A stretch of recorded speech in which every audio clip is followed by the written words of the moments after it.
Hello friends, ಎಲ್ರಿಗೂ ನಮಸ್ಕಾರ. Deepa easy home ರೆಸಿಪಿಗೆ ತಮ್ಮೆಲ್ಲರಿಗೂ ಸ್ವಾಗತ. ಇವತ್ತಿನ ವಿಡಿಯೋದಲ್ಲಿ ಸಾಫ್ಟ್ ಆದ ರುಚಿಕರವಾದಂಥ ಉಂಡೆಗಳನ್ನು ಇನ್ಸ್ಟೆಂಟಾಗಿ ಹೇಗೆ ಮಾಡೋದು ಅಂತ ತೋರಿಸ್ತಾ ಇದ್ದೀನಿ. ತುಂಬ ರುಚಿಯಾಗಿರುತ್ತೆ. ಬನ್ನಿ ಮಾಡೋದು ಹೇಗೆ ಅಂತ ಒಂದ್ಸಲ ನೋಡ್ಕೊಂಬರೋಣ.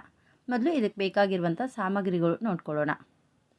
ಕಡಲೆ ಬೀಜ ಅಥವಾ ಶೇಂಗಾ ಕಾಳು, 1 ಕೊಬ್ಬರಿ ತುರಿ, ಬೆಲ್ಲ, ಎಳ್ಳು ಮತ್ತು ಏಲಕ್ಕಿ. ಬನ್ನಿ ಈ ಕೆಲವು ಸಾಮಗ್ರಿಯನ್ನು ಉಪಯೋಗಿಸಿ ರುಚಿಕರವಾದಂಥ ಲಡ್ಡು ಮಾಡೋದು ಹೇಗೆ ಅಂತ ನೋಡ್ಕೊಳ್ಳೋಣ. ಮೊದಲು ಸ್ಟವ್ನ ಆನ್ ಮಾಡಿ ಒಂದು ಪಾತ್ರೆ ಇಟ್ಕೊತಾ ಇದ್ದೀನಿ. ಈಗ ಇದರಲ್ಲಿ ಮೊದಲು ನಾನು ಒಂದು 50 ಗ್ರಾಮ್ ಆಗುವಷ್ಟು ಬಿಳಿ ಎಳ್ಳನ್ನು ಹಾಕ್ಕೊತಾ ಇದ್ದೀನಿ. ನಿಮ್ಗೆ ಎಷ್ಟು ಬೇಕೋ ಅಷ್ಟು ಉಪಯೋಗಿಸ್ಕೋಬೋದು. ಹಾಕಿದಷ್ಟು ಟೇಸ್ಟ್ ಚೆನ್ನಾಗಿರುತ್ತೆ.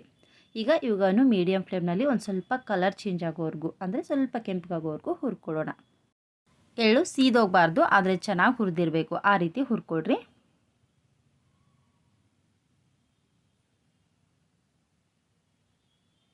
ನೋಡಿರಿ, ಈ ರೀತಿ ಸ್ವಲ್ಪ ಕೆಂಪಗಾಗೋವರೆಗೂ ಹುರಿದಾದ್ಮೇಲೆ ಈಗ ಇವನ್ನು ಒಂದು ಪ್ಲೇಟ್ನಲ್ಲಿ ತೆಗೆದಿಟ್ಕೊಳ್ಳೋಣ. ಇವು ಸ್ವಲ್ಪ ತಣ್ಣಗಾಗಬೇಕು, ಅಲ್ಲಿವರೆಗೂ ಸೈಡಲ್ಲಿಟ್ಟು ನಂತರ ಅದೇ ಪಾತ್ರೆಯನ್ನು ಮತ್ತೆ ಒಲೆ ಮೇಲಿಟ್ಟು ಈಗ ಕಡಲೆ ಬೀಜ ಹುರ್ಕೊಳ್ಳೋಣ. ನಾನಿಲ್ಲಿ ಸುಮಾರು ಒಂದು ಅರ್ಧ kg ಆಗುವಷ್ಟು ಕಡಲೆ ಬೀಜನ ತೊಗೊಂಡಿದ್ದೀನಿ. ನಿಮಗೆ ಎಷ್ಟು ಬೇಕೋ ಅಷ್ಟು ಉಪಯೋಗಿಸ್ಕೋಬೋದು. ಈಗ ಇವುಗಳನ್ನು ಕೂಡ ಮೀಡಿಯಮ್ ಫ್ಲೇಮ್ನಲ್ಲಿ ಇಟ್ಟು ಚೆನ್ನಾಗಿ ಹುರ್ಕೊಳ್ಳೋಣ. ಕಡಲೆ ಬೀಜನ ನೀವು ಎಷ್ಟು ಚೆನ್ನಾಗಿ ಹುರಿದಿರ್ತೀರಿ ನೋಡಿರಿ, ಉಂಡೆ ಟೇಸ್ಟು ಕೂಡ ಅಷ್ಟೇ ಚೆನ್ನಾಗಿರುತ್ತೆ. ಹಾಗಾಗಿ ನೀಟಾಗಿ ಹುರ್ಕೊಳ್ರಿ.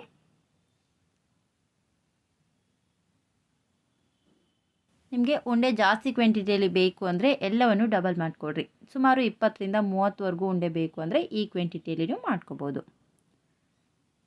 ನೋಡಿರಿ, ಇದೇ ರೀತಿ ಮೀಡಿಯಮ್ ಫ್ಲೇಮ್ನಲ್ಲಿ ನೀಟಾಗಿ ಹುರ್ಕೊಂಡಿದ್ದೀನಿ. ಚೆನ್ನಾಗಿ ಹುರಿದಾಗಿದೆ, ಕಾಣಿಸ್ತಾ ಇರ್ಬೋದು ನಿಮಗಿಲ್ಲಿ. ಈಗ ಸ್ಟವ್ನ ಆಫ್ ಮಾಡಿ ಈಗ ಈ ಹುರಿದಿರುವಂಥ ಕಡಲೆ ಬೀಜನ ಒಂದು ಅಗಲವಾದಂಥ ತಟ್ಟೆಗೆ ಹಾಕ್ಕೊಳ್ಳೋಣ.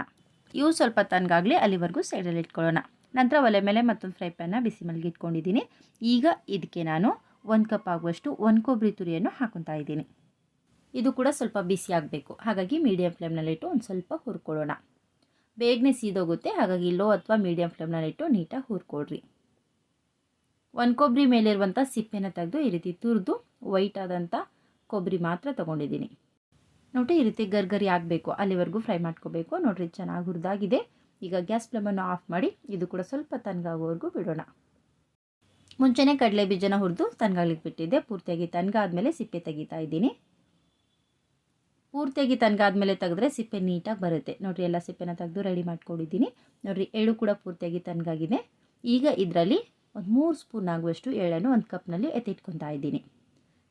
ಇವು ಯಾವಾಗ ಉಪಯೋಗಿಸ್ಕೋಬೇಕು ಅಂತ ನಿಮಗೆ ಮುಂದೆ ತೋರಿಸ್ತೀನಿ. ಅಲ್ಲಿವರೆಗೂ ಸೈಡಲ್ಲಿ ಇಟ್ಕೊಳ್ಳೋಣ. ಈಗ ಗ್ರೈಂಡ್ ಮಾಡೋದು ಹೇಗೆ ಅಂತ ನೋಡ್ಕೊಳ್ಳೋಣ. ಈ ಕಡೆ ಮೊದಲು ಮಿಕ್ಸಿ ಜಾರ್ನಲ್ಲಿ ಹುರಿದಿರುವಂಥ ಬಿಳಿ ಎಳ್ಳನ್ನು ಹಾಕ್ಕೊತಾ ಇದ್ದೀನಿ. ಈಗ ಇದನ್ನು ಸ್ವಲ್ಪ ತರಿಯಾಗಿ ಗ್ರೈಂಡ್ ಮಾಡ್ಕೊಂಬರೋಣ. ತುಂಬ ಸ್ಮೂತ್ ಆಗಬಾರ್ದು. ಜಸ್ಟ್ ಮಿಕ್ಸಿ ಬಟನನ್ನು ಆನ್ ಮಾಡಿ ಆಫ್ ಮಾಡಿಕೊಡ್ರಿ. ನೋಡಿರಿ, ಈ ರೀತಿಯಾಗಿ ಇರಬೇಕು. ತುಂಬ ಸ್ಮೂತ್ ಆದರೆ ಟೇಸ್ಟ್ ಅಷ್ಟು ಚೆನ್ನಾಗಿರಲ್ಲ. ಹಾಗಾಗಿ ತರಿಯಾಗಿ ಗ್ರೈಂಡ್ ಮಾಡಿಕೊಡ್ರಿ. ಈಗ ಇದನ್ನು ಒಂದು ಅಗಲವಾದಂಥ ತಟ್ಟೆಗೆ ಹಾಕ್ಕೊಳ್ಳೋಣ. ಇದೇ ರೀತಿ ಇನ್ನೂ ಉಳಿದಿರುವಂಥ ಎಳ್ಳಿದ್ರೂ ಕೂಡ ಗ್ರೈಂಡ್ ಮಾಡಿ ರೆಡಿ ಮಾಡಿಕೊಡ್ರಿ. ನಂತರ ಅದೇ ಮಿಕ್ಸಿ ಜಾರ್ ತೊಗೊಂಡು ಅದರಲ್ಲಿ ಹುರಿದು ಸಿಪ್ಪೆ ತೆಗೆದಿರುವಂಥ ಕಡಲೆ ಬೀಜ ಹಾಕ್ಕೊಳ್ಳೋಣ. ರುಬ್ಲಿಕ್ಕೆ ಎಷ್ಟು ಬೇಕೋ ಅಷ್ಟು ಮಾತ್ರ ಹಾಕ್ಕೊಡ್ರಿ. ಈಗ ಇದರಲ್ಲಿ ಬೆಲ್ಲ ಸೇರಿಸ್ಕೋಬೇಕು. ಮುಂಚೆ ನಾನು ಯಾವ ಬೌಲಿಂದ ಕಡಲೆ ಬೀಜ ಅಳತೆ ಮಾಡ್ಕೊಂಡಿದ್ದೆ ನೋಡಿರಿ, ಅದೇ ಬೌಲಿಂದ 1 ಬೌಲ್ ಕಡಲೆ ಬೀಜಕ್ಕೆ ಅರ್ಧ ಬೌಲ್ ಆಗುವಷ್ಟು ಬೆಲ್ಲನ ತೊಗೊಂಡಿದ್ದೀನಿ. ಈಗ ಇದರಲ್ಲಿ ಎಷ್ಟು ಬೇಕೋ ಅಷ್ಟು ಹಾಕ್ಕೊಳ್ಳೋಣ. ಎಲ್ಲವನ್ನು ಒಂದೇ ಸಲಕ್ಕೆ ಹಾಕಕ್ಕೆ ಹೋಗಬೇಡ್ರಿ. ಪ್ರತಿ ಸಲ ರುಬ್ಬುವಾಗ್ಲೂ ಸ್ವಲ್ಪ ಹಾಕಿ ರುಬ್ಕೊಳ್ರಿ. ಈಗ ಇದನ್ನು ಕೂಡ ಸ್ವಲ್ಪ ತರಿಯಾಗಿಯೇ ರುಬ್ಕೊಂಬರೋಣ. ತುಂಬ ಸ್ಮೂತು ಆಗಬಾರ್ದು, ತುಂಬ ತರಿನೂ ಇರಬಾರ್ದು. ಒಂದು ಹದಕ್ಕೆ ರುಬ್ಕೊಳ್ರಿ. ನೋಡಿರಿ, ಈ ರೀತಿಯಾಗಿ ರುಬ್ಕೊಂಡಿದ್ದೀನಿ. ತುಂಬ ಸ್ಮೂತ್ ಆದರೆ ಟೇಸ್ಟ್ ಅಷ್ಟು ಚೆನ್ನಾಗಿರಲ್ಲ. ಈಗ ಇದನ್ನು ಕೂಡ ಎಳ್ಳಿನ ಪುಡಿ ಜೊತೆಗೇ ಸೇರಿಸ್ಕೊಳ್ಳೋಣ. ಇದೇ ರೀತಿ ಹುರಿದಿಟ್ಕೊಂಡಿರುವಂಥ ಎಲ್ಲ ಕಡಲೆ ಬೀಜದಲ್ಲೂ ಸ್ವಲ್ಪ ಬೆಲ್ಲನ ಸೇರಿಸಿ ತರಿಯಾಗಿ ರುಬ್ಬಿ ರೆಡಿ ಮಾಡಿಕೊಡ್ರಿ. ಎಲ್ಲ ಕಡಲೆ ಬೀಜವನ್ನು ಈ ರೀತಿ ರುಬ್ಬಿ ರೆಡಿ ಮಾಡಿದ್ಮೇಲೆ ಈಗ ಇದಕ್ಕೆ ನಾನು ಮುಂಚೆನೇ ಎಳ್ಳೆತ್ತಿಟ್ಕೊಂಡಿದ್ದೆ, ಆ ಎಳ್ಳನ್ನು ಈ ಟೈಮಲ್ಲಿ ಹಾಕ್ಕೊತಾ ಇದ್ದೀನಿ. ಒಂದು ಸ್ವಲ್ಪ ರುಬ್ಬಿ ಹಾಕ್ಕೋಬೇಕು, ಒಂದು ಸ್ವಲ್ಪ ಹಾಗೆ ಹಾಕ್ಕೋಬೇಕು, ಟೇಸ್ಟ್ ಚೆನ್ನಾಗಿರುತ್ತೆ. ಆಮೇಲೆ ಒಂದು ಸ್ವಲ್ಪ ಏಲಕ್ಕಿ ಪುಡಿಯನ್ನು ಕೂಡ ಹಾಕ್ಕೊತಾ ಇದ್ದೀನಿ. ಒಂದು 3 ಏಲಕ್ಕಿಯನ್ನು ಸ್ಮೂತಾಗಿ ಕುಟ್ಟಿಟ್ಟಿದ್ದೆ. ಆಮೇಲೆ ಇದಕ್ಕೆ ಮುಂಚೆನೇ ಹುರಿದು ಇಟ್ಕೊಂಡಿರುವಂಥ 1 ಕೊಬ್ಬರಿ ತುರಿ ಹಾಕ್ಕೊತಾ ಇದ್ದೀನಿ. 1 ಕೊಬ್ಬರಿ ತುರಿ ಹಾಕಿದಷ್ಟು ಚೆನ್ನಾಗಿರುತ್ತೆ. ನಿಮ್ಗೆ ಎಷ್ಟು ಬೇಕೋ ಅಷ್ಟು ನೋಡ್ಕೊಂಡು ಸೇರಿಸ್ಕೋಬೋದು. ನಾನಿಲ್ಲಿ ಒಂದು ಅರ್ಧ ಬೌಲಷ್ಟು ಹಾಕ್ಕೊಂಡಿದ್ದೀನಿ. ಈಗ ಎಲ್ಲವನ್ನು ಒಂದು ಸಲ ನೀಟಾಗಿ ಮಿಕ್ಸ್ ಮಾಡ್ಕೊಳ್ಳೋಣ. ನಿಮಗೆ ರುಚಿ ಏನಾದರೂ ಇನ್ನೂ ಸ್ವಲ್ಪ ಜಾಸ್ತಿ ಬೇಕು ಅನಿಸಿದ್ರೆ ಇನ್ನೂ ಸ್ವಲ್ಪ ಬೆಲ್ಲನ ಸ್ಮೂತಾಗಿ ಕುಟ್ಟಿ ಇದಕ್ಕೆ ಸೇರಿಸಿ ಮಿಕ್ಸ್ ಮಾಡಿಕೊಡ್ರಿ. 2 ಕೈಯಿಂದ ಈ ರೀತಿ ನೀಟಾಗಿ ಕಲಿಸಿದ್ರೆ ಆದಷ್ಟು ಬೇಗನೆ ಎಲ್ಲವೂ ಕೂಡ ಮಿಕ್ಸ್ ಆಗುತ್ತೆ.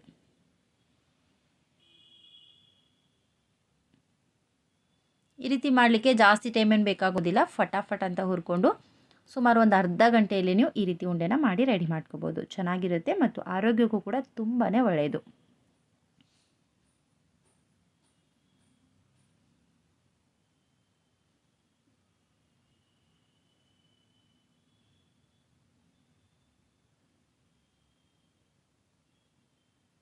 ಕಾಣಿಸ್ತಾ ಇರ್ಬೋದು ನಿಮಗೆ ಇಲ್ಲಿ ಎಲ್ಲವೂ ಕೂಡ ನೀಟಾಗಿ ಮಿಕ್ಸ್ ಆಗಿದೆ. ಈಗ ಉಂಡೆ ಕಟ್ಟೋದು ಹೇಗೆ ಅಂತ ನೋಡ್ಕೊಳ್ಳೋಣ. ನಿಮ್ಗೆ ಎಷ್ಟು ಬೇಕೋ ಅಷ್ಟು ತೊಗೊಂಡು ಈ ರೀತಿ 2 ಕೈ ಮಧ್ಯದಲ್ಲಿ ನೀಟಾಗಿ ಪ್ರೆಸ್ ಮಾಡಿಕೊಂಡ್ರೆ ಆದಷ್ಟು ಬೇಗನೆ ನಿಮಗೆ ಉಂಡೆ ರೆಡಿ ಆಗುತ್ತೆ. ಜಾಸ್ತಿ ಟೈಮ್ ಏನು ಬೇಕಾಗಲ್ಲ. ನೋಡಿ ಚೆನ್ನಾಗಿ ರೆಡಿಯಾಗಿದೆ. ಇದೇ ರೀತಿ ಎಲ್ಲ ಉಂಡೆಗಳನ್ನು ಮಾಡಿ ರೆಡಿ ಮಾಡಿಕೊಡ್ರಿ. ಚಿಕ್ಕವರಿಂದ ದೊಡ್ಡವ್ರವರೆಗೂ ಈ ರೀತಿ ಉಂಡೆಗಳನ್ನು ಯಾರು ಬೇಕಾದರೂ ಮಾಡ್ಕೋಬೋದು. ಪಾಕ ತೆಗಿಬೇಕು ಹಾಳಾಗುತ್ತೆ ಅನ್ನೋ ಚಿಂತೆ ಇಲ್ಲ. ಫಟಾಫಟ್ ಅಂತ ಹುರಿಯೋದು, ಫಟಾಫಟ್ ಅಂತ ಗ್ರೈಂಡ್ ಮಾಡೋದು, ಈ ರೀತಿ ಉಂಡೆಗಳನ್ನು ಕಟ್ಟಿ ತಿಂತಾ ಇರೋದಷ್ಟೇ. ಮಕ್ಕಳು ಏನಾದರೂ ತಿನ್ಲಿಕ್ಕೆ ಕೇಳ್ತಾ ಇದ್ದರೆ ಈ ರೀತಿ ಉಂಡೆಗಳನ್ನು ಮಾಡಿ ಒಂದು ಡಬ್ಬಿಯಲ್ಲಿ ಇಟ್ಕೊಂಡ್ಬಿಡ್ರಿ. ಯಾವಾಗ ಕೇಳ್ತಾರೆ ನೋಡ್ರಿ ಆಗ ಒಂದೊಂದು ತಿನ್ಲಿಕ್ಕೆ ಕೊಡ್ಬೋದು. ತುಂಬ ಚೆನ್ನಾಗಿರುತ್ತೆ ಮತ್ತು ಆರೋಗ್ಯಕ್ಕೂ ತುಂಬಾ ಒಳ್ಳೆಯದು. ಈ ರೆಸಿಪಿ ನಿಮಗೂ ಇಷ್ಟ ಆಗಿದೆ ಅನ್ಕೋತೀನಿ. ಇಷ್ಟ ಅನಿಸಿದ್ರೆ ಪ್ಲೀಸ್ ಲೈಕ್ ಮಾಡಿರಿ ಮತ್ತು ಶೇರ್ ಮಾಡಿರಿ. ಹೇಗಾಗಿದೆ ಅಂತ ನಿಮ್ಮ ಅನಿಸಿಕೆಗಳನ್ನು ಕೆಳಗಡೆ ಕಮೆಂಟ್ಸ್ ಮೂಲಕ ತಿಳಿಸ್ರಿ.